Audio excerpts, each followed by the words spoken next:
नमस्कार बच्चों, कैसे हैं आप लोग। मैं उम्मीद करता हूँ आप बहुत अच्छे होंगे। बच्चों, हम लोग प्रोबेबिलिटी पढ़ रहे थे। पहली वीडियो हमने देख ली थी जिसमें सिर्फ प्रोबेबिलिटी के फंडामेंटल हमने पढ़े। आज बच्चों यहाँ से 12th क्लास की प्रोबेबिलिटी स्टार्ट होगी। सबसे पहला टॉपिक आता है इसमें कंडीशनल प्रोबेबिलिटी। क्लियर है बच्चों? क्या आएगा सबसे पहले? Conditional probability. क्या है साहब ये? कंडीशनल प्रोबेबिलिटी का मतलब अपने आप में ही समझ लीजिए, यानी कि कंडीशन लगी हुई है। कंडीशन लगी हुई है मतलब अब जैसे आप ये समझ लीजिए कि आपके पास टोटल 52 प्लेइंग कार्ड्स हैं। बच्चों ये तो आप जानते होंगे, जरा देखिए। टोटल 52 प्लेइंग कार्ड्स होते हैं। इनको 4 पार्ट में हम डिवाइड कर देते हैं।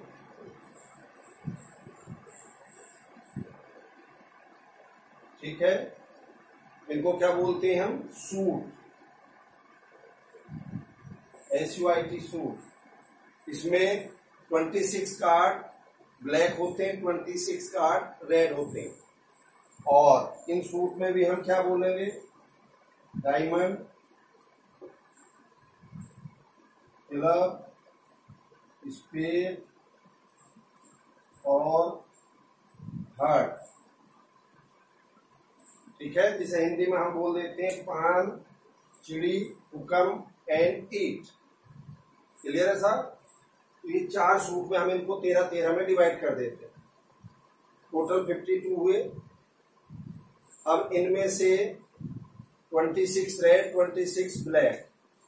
और देखिए 4 किंग, 4 क्वीन, 4 जैक और 4 एस। इन 16 कार्ड को एक अलग सम्मानीय दृष्टि से देखा जाता है। इन सबको हम बोलते हैं ऑनर कार्ड। Honour card. और ये जो किंग, क्वीन, जैक है, इनको बोलते हैं हम बेस कार्ड। क्या बोलते हैं बच्चों? Base card. ठीक है, मतलब जिन पे पिक्चर बनी होती है, जिन कार्ड पे पिक्चर बनी होती है, उनको हम क्या बोलेंगे? फेस कार्ड कहेंगे। इस ढंग से हमारा एक टोटल कार्ड का सिस्टम है। तो यहां मैंने जो एग्जाम्पल लेना चाहा था वो ये है कि साहब हमारे पास 52 कार्ड हैं और हमें 2 कार्ड उसमें से ड्रॉ करने हैं। टोटल 52 कार्ड्स हैं, हमें उसमें से 2 कार्ड ड्रॉ करने हैं। तो दूसरा कार्ड, यदि पहला कार्ड ब्लैक हो, यदि पहला कार्ड ब्लैक हो तो दूसरा भी कार्ड ब्लैक हो, इस बात की प्रोबेबिलिटी क्या होगी? तो यहां पर बच्चों हमने कंडीशन लगा दी। कंडीशन क्या लगा दी? यदि पहला कार्ड ब्लैक है तो दूसरा ब्लैक होने की प्रोबेबिलिटी क्या होगी? बात समझ में आई आपको या नहीं आई? बहुत सिंपल है। क्या? अब आ जाइए इधर। If E and F are two events associated with the same sample space। Sample space का मतलब ऐसे मान लो कि आपने एक डाई थ्रो की, उसमें 1 से लेके 6 तक नंबर, 6 नंबर आ गए, वो तो सैंपल स्पेस हो गई। अब उसी में आपने कोई 2 इवेंट ले ली, E और F। E ले ली आपने, getting a number less than 4, 1 2 3 हो गई। F आपने इवेंट ले ली, getting a number greater than 2। F आपकी 3 4 5 6 हो गई। इस ढंग से आप समझ लीजिए। क्लियर है कि नहीं? If E and F are two events associated with the same sample space of a random experiment। तो भैया सैंपल स्पेस तो एक्सपेरिमेंट के बाद ही आता, आपको मैंने कल बताया था फर्स्ट वीडियो में। तो क्या है? The conditional probability of the event E given that F has occurs। F has occurs या ऑलरेडी शब्द भी यूज कर सकते हो। अगर F पहले से ही हो रखा है, हो चुका है, तो E के घटित होने की प्रोबेबिलिटी क्या होगी? तो इसको डिनोट करेंगे बच्चों हम PE ओवर F से। PE ओवर F, यानी कि जब F घटित हो चुकी है तो E के घटित होने की प्रोबेबिलिटी। और ये बच्चों क्या होगी, P E intersection F over P F where P F not equal to 0। ये जो बच्चों फॉर्मूला है ये आपका फॉर्मूला है कंडीशनल प्रोबेबिलिटी। अब यहीं पर अगर ई एफ ओवर ई निकालनी है तो P F intersection E over P E हो जाएगा। जो भी निकालना है वही निकाल सकते हैं। मतलब कहने का यह है कि अगर एक घटना आपकी घटित हो चुकी है तो दूसरे घटना के घटित होने की प्रोबेबिलिटी क्या हो। ठीक है साहब, ये फॉर्मूला आपका। अब आ जाइए, इसकी कुछ प्रॉपर्टी है। पहली property, let E and F be the event of the sample space S of an experiment. Then we have PS over F. PS over F equal to 1. EF over F equal to 1. S यहाँ पे बच्चों sample space है और ये जो नीचे quantity है ये F है। तो बहुत सिंपल, कैसे जी, आ जाइए। PS over F, यहाँ E की जगह S कर दिया इसने, तो पी एस इंटरसेक्शन है ओवर पी एफ। अब बच्चों एस तो सैंपल स्पेस है पूरा, जैसे यूनिवर्सल सेट हो गया, यहाँ पे एस सैंपल स्पेस होता और एफ उसी की कोई इवेंट है। तो भैया दोनों का इंटरसेक्शन एस और एफ का इंटरसेक्शन एफ ही तो आएगा जो दोनों में छोटा है। तो क्या हो गया, ये पी एस इंटरसेक्शन एफ यानी कि P F over P F, ये कैंसिल होके क्या आ गया रिजल्ट 1।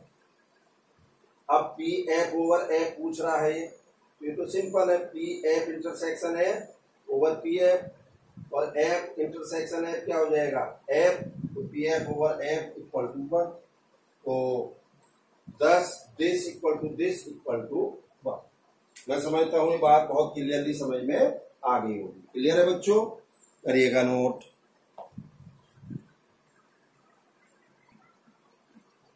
चलिए बच्चों देखिए प्रॉपर्टी नंबर 2। यस, ये सेकंड प्रॉपर्टी है। If A and B are two event and A and B are two event of a sample space S. A और बी जो है वो दो इवेंट हैं जिसमें सैंपल स्पेस एस है। And F is an event of S, और F भी कोई इवेंट है एस का ही, सैंपल स्पेस का ही। Such that P F not equal to 0, then P A union B over F equal to P A over F plus P B over F minus P A intersection B over F. ठीक, अब in particular case if A and B are disjoint event then P A union B over F equal to P A over F B over F. ये इसकी value 0 हो जाएगी। क्यों होगी बताऊंगा।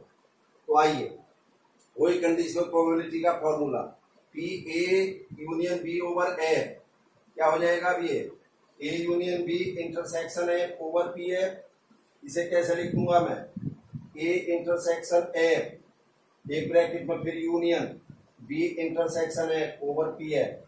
अब थोड़ी देर के लिए ऐसा मान लो कि ये x हो गया, ये y हो गया, ये x और ये y, तो P X union y, P X union y क्या होगा, P X plus P Y minus P X intersection y। Normal formula तो आपने पढ़ रखा है, पी ए यूनियन बी क्या होता है, P A plus P B minus P A intersection B. भाई ये मान लीजिए थोड़ी देर के लिए एक्स से वाई, तो क्या हो गया, ये पी एक्स से P Y minus P X intersection Y.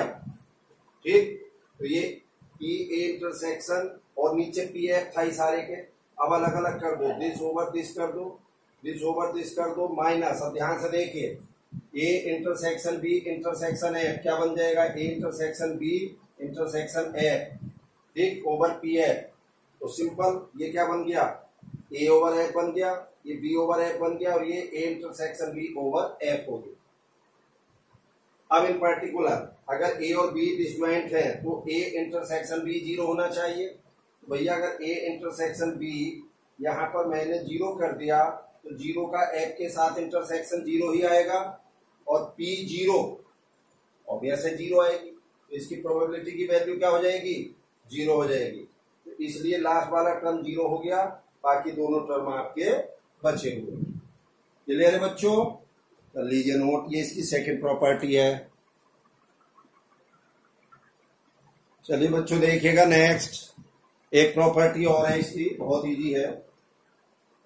P over F equal to 1 minus P over F. एक ढंग से ऐसा समझ लो इसको, जैसे ये होता P A plus P dash equal to 1।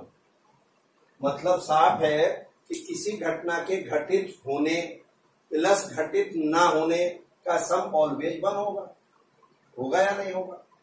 Probability 0 से लेके 1 तक होती, 0 भी होती 1 होती, और 0 और 1 के बीच भी होती। तो कोई घटना घटित नहीं हो रही है, इम्पॉसिबल इवेंट है, उसकी प्रोबेबिलिटी 0 हो गई। और कोई घटना 100% घटित हो रही है, उसकी प्रोबेबिलिटी क्या होती है? 1 होती है। तो घटित होने प्लस ना होने का सम ऑलवेज 1 होगा। क्लियर है? तो मैं यहीं पे क्या कह सकता हूं, P A dash equal to 1 minus P A, यानी कि घटित ना होना जो है वो 1 माइनस पी ए के इक्वल हो जाएगा। ठीक है, अब आ जाइए तो E dash over F equal to 1 minus P E over F. चलिए इसका सॉल्यूशन देखिए। अभी थोड़ी देर पहले हमने प्रॉपर्टी 1 से P1 से पढ़ा था, S ओवर F1 आया था कि नहीं? अब यहाँ S की जगह में E union E dash, E union E dash वो सैंपल स्पेस S के तो इक्वल होगा भाई। वो इवेंट E और जो E ना हो दोनों का यूनियन S होगा। तो इस S की जगह E यूनियन E डैश लिख दिया मैंने ओवर F। ठीक, जल्दी बोलो। तो ये हमारी वैल्यू 1 आ जाएगी कि नहीं आ जाएगी? ये तो वैल्यू हमने प्रूव करी दी थी। अब इसके बाद ये देखो, यहां पे इसे क्या लिख सकता हूं मैं? P E over F, P E dash over F. अभी प्रॉपर्टी नंबर 2 में हमने क्या लिखा था भाई? दो event E and E dash disjoint event है। ई डैश का तो मतलब समझ रहे हो और ई का मतलब समझ रहे हो, तो दोनों डिसजॉइंट इवेंट हुई। तो अभी प्रॉपर्टी नंबर 2 में जो लास्ट वाला टर्म था हमने 0 किया था, तो पहले 2 टर्म आए थे। तो हम क्या लिख सकते हैं? E union E dash over F को E over F plus P E dash over F. और ये किसके इक्वल है? अरे ये तो हमने यहाँ पे अभी 1 के इक्वल करा ही था। एस की जगह तो ये रखा है, ये आ गया 1। तो P E dash over F equal to simply 1 minus P E over F. आपको ज्यादा चक्कर में नहीं पड़ना, आपको सिंपली बस ये ध्यान रखना है कि दो घटनाओं के घटित होने प्लस घटित ना होने का जो सम है वो ऑलवेज 1 होगा। क्लियर है? चलिए अब इसके बाद इसके कुछ हम एग्जाम्पल देखते हैं। ठीक है बच्चों? चलिए बच्चों देखिए एग्जाम्पल, इस पे बहुत सिंपल सा एग्जाम्पल है। Yes, a family have 2 children, what is the probability that both the children are boys given that at least one of them is a boy. एक परिवार है जिसमें 2 बच्चे हैं। अब उन 2 बच्चों में क्या हो सकता? दोनों लड़के हों, बॉयज हों, या दोनों गर्ल्स हों, या एक बॉयज हो और एक गर्ल्स हो। कुछ भी पॉसिबिलिटी हो सकती है। जल्दी बोलो। तो आइए, टोटल सैंपल स्पेस क्या होगी? दोनों बॉयज हो बी बी, या एक बॉयज एक गर्ल्स, मीन्स पहली गर्ल्स दूसरा बॉयज, या पहला बॉयज दूसरी गर्ल्स हो। भाई जब बच्चे पैदा होंगे, ट्विंस वाला तो एक्सेप्शनल केस है जो इसमें हम कंसिडर नहीं करेंगे। ठीक है कि नहीं? क्या आप कहेंगे साहब एक साथ हुए? अदरवाइज उसे नहीं कंसिडर करेंगे। अदरवाइज क्या होगा? मान लीजिए पहले या तो बच्चा होगा फिर गर्ल्स होगी, मतलब पहले बॉयज होगा फिर गर्ल्स होगी, या पहले गर्ल्स होगी फिर बॉयज होगा, ऐसे तो लेंगे। इस ढंग से सैंपल स्पेस में हमारे टोटल 4 एलिमेंट हो। अब late E is the event that both are boys, F is the event that at least one is boys। क्या पूछ रहा है? ध्यान देके कंडीशन क्या लगाइए? Find the probability that both the children are boys. निकालना क्या है? Both the children are boys. कब? Given that at least one of them is boys. Given क्या है? उन दोनों में से एक बॉयज हो। तो भैया ये हमने एफ लिखा था, ठीक, तो हमें ई ओवर एफ पूछ रहा कि नहीं? यानी कि जब उनमें से कम एक बॉयज हो तो दोनों बॉयज होने की प्रोबेबिलिटी क्या होगी, ये तो पूछ रहा है। तो ई ओवर एफ पूछ रहा है। ई ओवर एफ क्या हो जाएगा? P intersection F over P F. ठीक, अब आइए, ई क्या लिया था हमने? Both children are boys. तो भैया बी बी सैंपल स्पेस आपका ये हो गया। एफ क्या है, at least one child is, one children is boys, at least one children या चाइल्ड इज बॉयज। तो देखिए क्या होगा, या तो पहला भी बॉयज हो दूसरा भी बॉयज हो, एटलीस्ट कह रहा ना, दोनों बॉयज हो सकते हैं, या पहली गर्ल्स हो दूसरा बॉयज हो, या पहला बॉयज हो दूसरी गर्ल्स हो, तीन केस बनेंगे कि नहीं बनेंगे। तो ये हमारा हो गया एफ। अब पी ई इंटरसेक्शन एफ चाहिए मुझे, दोनों का कॉमन, तो दोनों का कॉमन तो बी बी है यहाँ पे, तो अब निकाले प्रोबेबिलिटी पी एफ। तीन केस है, थ्री फेवरेबल तो तीन है, और टोटल कितने हैं सैंपल स्पेस में 4, तो 3/4। अब ई इंटरसेक्शन एफ कितना केस है, 1 फेवरेबल 1 और टोटल 4, 1/4 फॉर्मूले में रख दीजिए, तो 1/4 ओवर 3/4 इज इक्वल टू 1/3। ये आपका आंसर है। इस ढंग की सिंपल प्रॉब्लम्स आपसे पूछी जाएंगी, आप समझ रहे हो कि नहीं। यानी कि एक गिवन होगा और उसके रेफरेंस में दूसरा आपसे निकलवाया जाएगा। क्लियर है, करिएगा नोट। चलिए बच्चों देखिए नेक्स्ट एग्जाम्पल, बहुत इजी है ये भी। क्या है साहब, ये देखिए, in a school there are 1000 student. एक स्कूल है जिसमें 1000 स्टूडेंट्स हैं, out of which 430 are girls, जिसमें से 430 जो है वो गर्ल्स हैं। क्लियर है। It is known that out of 430 10% of the girls study in class 12। और उस स्कूल में जो टोटल गर्ल्स थी वो 430 थी, 430 में से 430 में से 10% गर्ल्स जो हैं वो 12th क्लास में स्टडी कर रही हैं। ठीक, what is the probability that a student chosen randomly studies in class 12। यानी कि हमने उस स्कूल में से एक स्टूडेंट चूज किया, कोई पकड़ लिया ऐसे, और वो क्लास 12th में पढ़ रहा है। इस बात की प्रोबेबिलिटी हमें निकालनी है। और कब, जब गिवन है, given that the chosen student is a girls. Given क्या है, अगर वो जो हमने स्टूडेंट्स चूज किया था स्कूल में अगर वो गर्ल्स हो तो वो 12th क्लास में पढ़ रही है, इस बात की प्रोबेबिलिटी क्या होगी। आइए, let A is the event that student study in class 12. F is the event that the student is a girls. ये तो पूछा जा रहा है कि अगर वो 12th में पढ़ रहा है, अगर वो गर्ल्स है और वो 12th में भी पढ़ रहा हो, पढ़ रही हो, इस बात की प्रोबेबिलिटी पूछ रहा है। तो भैया simple, P E over F formula चाहिए, E intersection F over P है। अब आ जाइए P है 430 ओवर 1000, टोटल गर्ल्स कितनी है 430 ओवर 1000 यानी कि 0.43।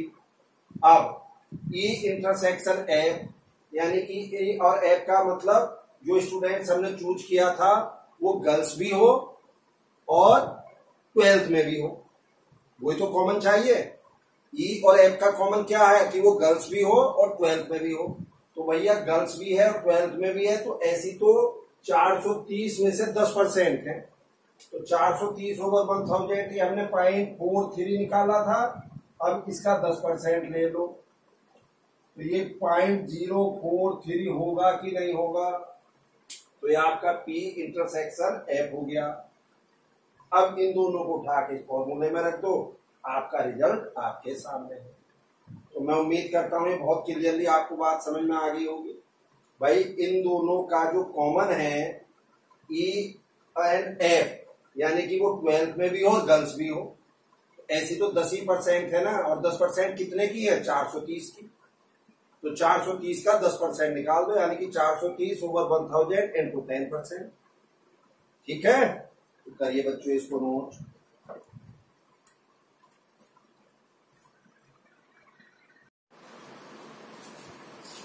चलिए बच्चों देखना, एक प्रॉब्लम और देखो इसी में। नेक्स्ट एग्जाम्पल देखिए, यह बच्चों इसी का एनसीईआरटी का ही है, ये एग्जाम्पल 5।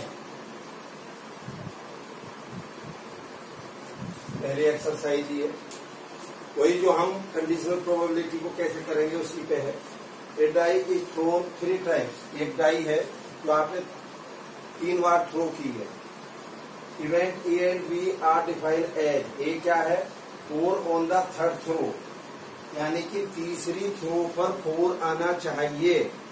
अब पहली और दूसरी थ्रो पे कुछ भी आए उसका कोई रेस्ट्रिक्शन नहीं है, चाहे पहली दूसरी थ्रो पे 1 2 आए, 2 3 आए या 4 4 भी आ जाए, कोई भी अंतर नहीं पड़ना। पहली पे भी 4, दूसरी पे भी 4। ठीक, कंडीशन सिर्फ ये है कि तीसरी वाली पे 4 आना चाहिए, पहली दो पे चाहे 4 आए या नॉन 4 आए, उससे कोई अंतर नहीं पड़ता। बी क्या है 6 on first throw and 5 on the second throw. B क्या इवेंट है, उसमें भी रेस्ट्रिक्ट कर दिया कि पहले बार 6 आना चाहिए, दूसरी थ्रो में 5 आना चाहिए और तीसरी थ्रो में कुछ भी हो 1 से लेके 6 तक कोई भी नंबर हो, कोई अंतर नहीं है। क्लियर है? Find the probability of A given that B has already occur. अगर बी ऑलरेडी हो चुकी हो तो ए के होने की प्रोबेबिलिटी क्या होगी। सिंपल सी प्रॉब्लम है बच्चों, बस इसमें जो गेम है वो सैंपल स्पेस का। सैंपल स्पेस कैसा आएगी, पहले क्या है जैसे 2-2 थे तो 2-2 में क्या था 11 11 12 13 14 15 16, फिर 21 22 23 24 25 26 ये था ना। बट यहाँ 3 टाइम्स है तो क्या आएगा 1 1 4 1 2 4। बस ये 1 को फिक्स करो और अंदर का वेरी करते चले जाओ, जल्दी बोलो। जैसे अब आप कहोगे कि जी इसमें तो बहुत सारे केस आएंगे, टोटल तो बच्चों 216 केस आएंगे 216। अगर पूरी सैंपल स्पेस निकालनी है, पूरी सैंपल स्पेस में कितने आएंगे टोटल 216 216। ये तो मैंने इवेंट ए ली है जिसमें 4 थर्ड थ्रो पे है, तो 4 जो है हमने थर्ड पे फिक्स कर दिया, 4 को थर्ड पे फिक्स कर दिया। तो अब आइए 1 से स्टार्ट किया था 1 1 1 2 1 3 1 4, ऐसे 1 5, ऐसे 1 6 4 आएगा कि नहीं। अब फिर 2 से स्टार्ट करेंगे, 4 तो लास्ट में फिक्स है, 2 1 4 2 2 4 2 3 4 2 6 4, ऐसे लास्ट में 4 तो फिक्स है, 3 से स्टार्ट करेंगे 3 1 4 3 2 4 3 3 4 एक्सेट्रा। ऐसे ही सारे के सारे हम बना देंगे। बी क्या है भाई, पहले पे 6 दूसरे पे 5 ये तो फिक्स है, तो तीसरे पे भर दीजिए 1 2 3 4 5 6। सिंपल। अब भैया ए और बी में कॉमन क्या नजर आ रहा है आपको 6 5 4 6 5 4, यानी कि 654 जो है वो इसमें और इसमें कॉमन होगा। 654 जैसे 634 644 654 ये एंट्री आएंगी कि नहीं 6 की 6। 614 624 634 644 654 664, तो ये जो 654 है ये और ये दोनों में, ये और ये दोनों में कॉमन है, तो इनका कॉमन आ गया। बस सिंपल।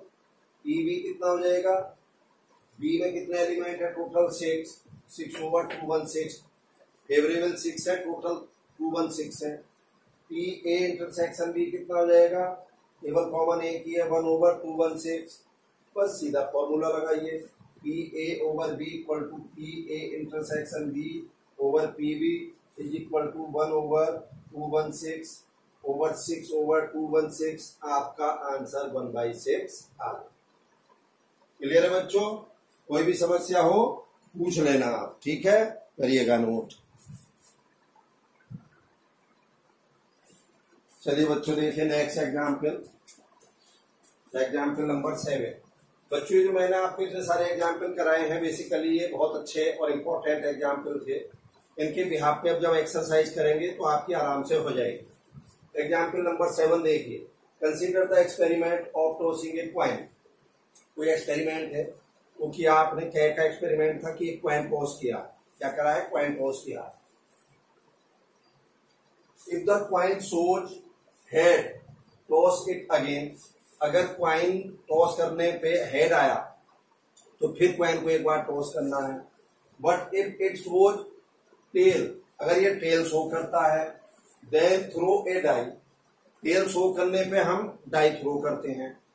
ठीक, find the conditional probability of the event that the die shows a number greater than 4 given that there is at least one tail. बहुत सिंपल बच्चों। चलिए पहले से सैंपल स्पेस निकालेंगे। ट्री मेथड, इसको हम क्या बोलते हैं? Tree method. पेड़ टाइप का बना होता, पेड़, ट्री मेथड। सबसे पहले हमने क्या करा? कॉइन टॉस किया, तो हेड आएगा या टेल आएगा? अब जब हेड आया तो फिर कॉइन टॉस किया, अगेन हेड और टेल आया। जब टेल आया तो आपने एक डाई थ्रो की, यानी कि अब 1 से लेके 6 तक नंबर 1 2 3 4 5 6 ये आएंगे। तो बच्चों इनकी सैंपल स्पेस क्या बनेगी? H H H T, T1 T2 T3 T4 T5 T6, ये इसकी टोटल सैंपल स्पेस होगी। किसी को अगर कोई समस्या यहाँ तक ना हो तो। अब आइए, let A is the event that die shows a number greater than 4। मैंने ई मान लिया कि डाई जो है 4 से बड़ा नंबर शो कर रही है। F is the event there is at least one tail. F वो इवेंट है जिसमें कम से कम एक टेल हो। तो चलिए ई इवेंट लीजिए पहले। Die shows a number greater than 4। तो भैया डाई जो शो करेगी 4 से बड़ा नंबर 5 और 6 ही तो होगा। तो 5 और 6 का इस पर लगा हुआ है टी पे, फिर T5 T6 से 2 केस लेंगे कि नहीं लेंगे? अगेन एफ क्या है? There is at least one tail, कम से कम एक टेल होनी चाहिए, बाकी दूसरा कुछ भी हो। तो ऐसे कितने केस आएंगे? यहां से शुरू हो जाएगा, देखिए H T, T1 T2 T3 T4 T5 T6, ये सारे के सारे आएंगे कि नहीं आए? बस केवल एच एच वाला नहीं आएगा, क्योंकि कम से कम एक टेल होनी चाहिए। अब इन दोनों का कॉमन, ई और एफ का कॉमन क्या हो गया? T5 T6 होगा कि नहीं होगा? और ये फॉर्मूला हमें यहाँ पे लगाना है। हमें चाहिए क्या? ई ओवर एफ, यानी कि जब एफ घटित हो चुकी है, means there is at least one tail हो, तो die shows a number greater than 4, इस बात की प्रोबेबिलिटी पूछ रहा है। P E over F, P E intersection F over P F. तो चलिए बच्चों, अब आइए, मुझे चाहिए पी एफ, मुझे प्रोबेबिलिटी चाहिए पी एफ। तो भैया पी एफ क्या होगा? P H T, P T1 P T. अब आप सोचेंगे कि सब इसमें अलग मेथड से क्यों प्रोबेबिलिटी निकाल रहे हैं? बच्चों इसमें इसलिए निकाल रहे हैं हम अलग मेथड से, क्योंकि इसमें दो अलग अलग इवेंट हैं, एक क्वाइन है और एक डाई है। तो क्वाइन टॉस करेंगे तो उसकी प्रोबेबिलिटी हेड या टेल आने की 1/2 होगी, बट जब डाई हम थ्रो करेंगे तो उसमें कोई भी नंबर आने की प्रोबेबिलिटी 1/6 होगी कि नहीं होगी? होगी। तो अब हम यहाँ पे ये डायरेक्ट केस नहीं ले सकते। कैसे डायरेक्ट केस? जैसे कुछ बच्चे करते हैं कि साहब पीएफ निकालने के वक्त 1 2 3 4 5 6 7, ये 7 फेवरेबल केस हो गए, और सैंपल स्पेस में 1 2 3 4 5 6 7 8, उसमें 8 है, तो साहब पीएफ जो है 7/8 हो गया। ऐसा नहीं कर सकते। ऐसा तब कर सकते थे अगर पूरे में ही या तो हेड और टेल होते, या पूरे में ही आपके डाई वाले नंबर होते, या तो पूरे सैंपल स्पेस में हेड या टेल ही होते या डाई वाले नंबर होते, तब तो हम ऐसा कर सकते थे 7/8।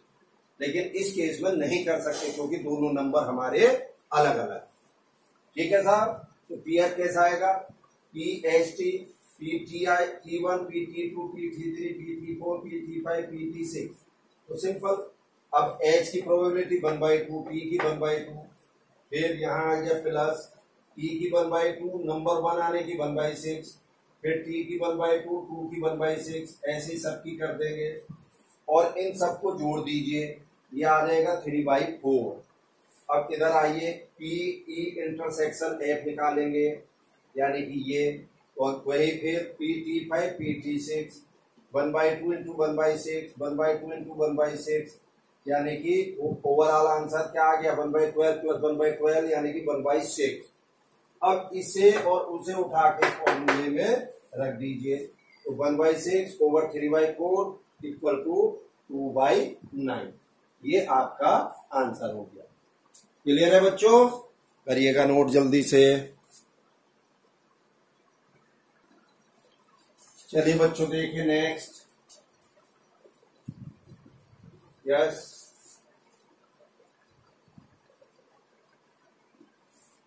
क्या है? A coin is tossed 3 times. ये बच्चों एनसीईआरटी की 13.1 एक्सरसाइज में 6 प्रॉब्लम है। इसके 3 पार्ट है, मैं तीसरा पार्ट दिखा रहा हूं आपको। एक कॉइन इज टॉस्ड 3 टाइम्स।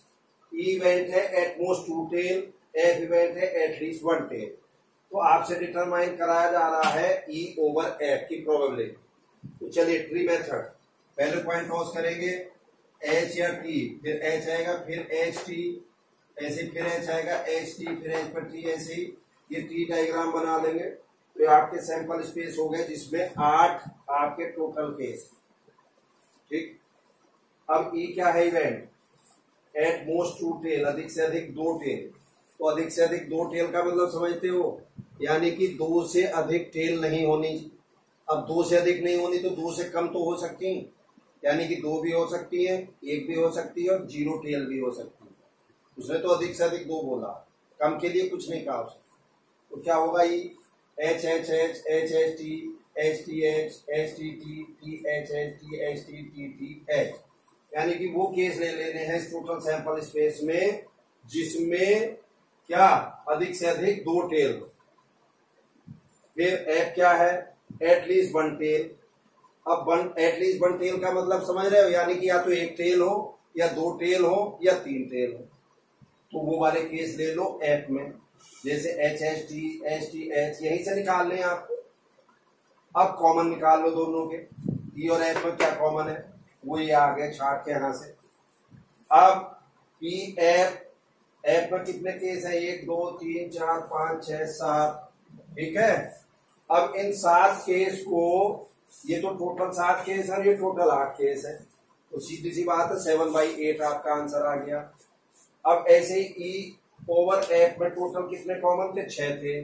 फिर और टोटल कितने हैं? 8। तो फेवरेबल 6, टोटल 8, तो 6/8 हो गया। इन दोनों को उठा के फॉर्मूले में रख दीजिए। अब बच्चों इससे पहले एग्जाम्पल में आपको ध्यान है, हमने अलग अलग प्रोबेबिलिटी निकाली थी, क्योंकि उसमें कुछ एच और टी थे और कुछ डाई वाले नंबर थे। तो चूंकि उनकी अलग अलग प्रोबेबिलिटी होती इसलिए अलग अलग करे थे। यहाँ सारे एच और टी हैं, इसलिए टोटल फेवरेबल कितने हो गए? 1 2 3 4 5 6 7, इस ढंग से देख लिए।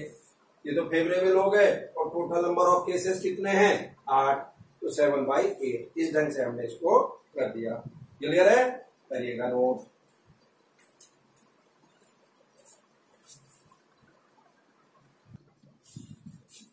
देखिए बच्चों नेक्स्ट प्रॉब्लम नंबर 12। ये भी बहुत अच्छी प्रॉब्लम है। Assume that each one child is equally likely to be a boy or a girl, यानी कि बॉयज हो या गर्ल्स दोनों के जन्म लेने की जो प्रोबेबिलिटी है वो इक्वल है। ठीक, ए फैमिली हैज 2 चिल्ड्रन, एक फैमिली है उसके 2 बच्चे हैं। What is the conditional probability that both are girl? हमें कंडीशनल प्रोबेबिलिटी निकालनी है कि दोनों गर्ल्स हैं, और कब? When youngest is a girls and दूसरा पार्ट है इसी का एटलीस्ट 1 गर्ल। पहला पार्ट देखिए। सबसे पहले तो सैंपल स्पेस देखिए। सैंपल स्पेस में 4 ही तो केस बनेंगे भाई, पहला बॉयज हो दूसरा भी बॉयज हो, या पहला बॉयज हो दूसरी गर्ल्स हो, या पहली गर्ल्स हो दूसरा बॉयज हो, या पहली गर्ल्स हो दूसरी भी गर्ल्स हो। ये तो मैक्सिमम पॉसिबिलिटी बन सकती है। अब आइए, E is the event both the children are girls. F is the event youngest child is the girls. तो चलिए E में देखिए, both children are girls, तो साफ है जी वाला केस आएगा, दोनों girls. F youngest child is girls, youngest का मतलब है जो उनमें सबसे छोटा है, तो भैया देखिए कैसा सीन बनेगा F में। मान लीजिए शुरू में बॉयज ने जन्म लिया हो और फिर गर्ल्स ने लिया हो, या शुरू में गर्ल्स ने लिया हो और फिर गर्ल्स ने लिया हो, क्योंकि हमें तो दूसरी वाली कंडीशन देखनी है। यंगेस्ट का मतलब है जो दूसरे नंबर पर आ रहा, पहले नंबर पे आएगा वो बड़ा है और जो दूसरे नंबर पर आएगा वो छोटा है, ये तो आप जानते हो।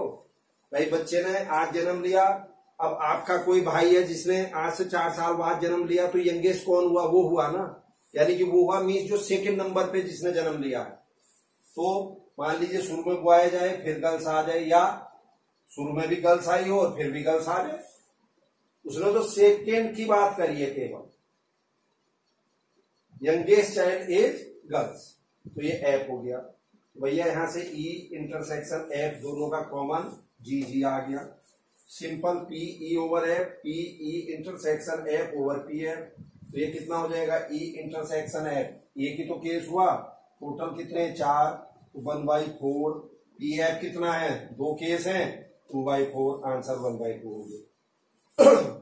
Second case, at least 1 is girl, तो मैं ले रहा हूं let G is the event at least 1 girls, कम से कम 1 गर्ल्स, तो कम से कम 1 का मतलब 1 हो या 2 हो। तो देखिए बॉयज, पहले बॉयज आया हुआ हो फिर गर्ल्स हो, ठीक है। देखो बच्चों इसे नोट करो जल्दी से, मैं आपको दिखा रहा हूं, 1 सेकंड जल्दी से नोट करिए। सेकंड केस में देखो बच्चों, इसने क्या कहा था? G is the event at least 1 girls, तो भैया एटलीस्ट 1 गर्ल का मतलब समझ रहे हो? कम से कम 1 गर्ल्स, यानी कि दूसरी गर्ल्स हो या पहली गर्ल्स हो या दोनों गर्ल्स हो। और ई तो वो इवेंट है ये हमारी, both the children are girls, तो ई हमारा ये हो गया था। अब ई और जी दोनों का कॉमन हमारा जी जी हो गया, तो ई ओवर जी निकाल दो, तो ठीक है, ये हो गया 1/4 और ये हो गया 3/4, तो आंसर क्या हो गया हमारा? 1/3। क्लियर है बच्चों? करिएगा नोट बहुत जल्दी से। चलिए बच्चों देखिए एक नेक्स्ट प्रॉब्लम, प्रॉब्लम नंबर 13। बहुत बहुत इंपॉर्टेंट प्रॉब्लम है, board of point of view से भी और कम्पिटिटिव पॉइंट ऑफ व्यू से भी। An instructor has a question bank, एक क्वेश्चन बैंक है किसी के पास, consisting 300 easy true false question.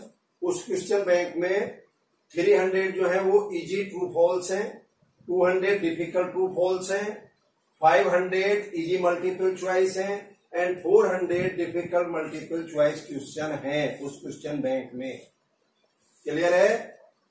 If A question is selected at random from the question bank, और उस पूरे क्वेश्चन बैंक में से आपने एक क्वेश्चन सेलेक्ट किया, ठीक, find the probability that it will be an easy question.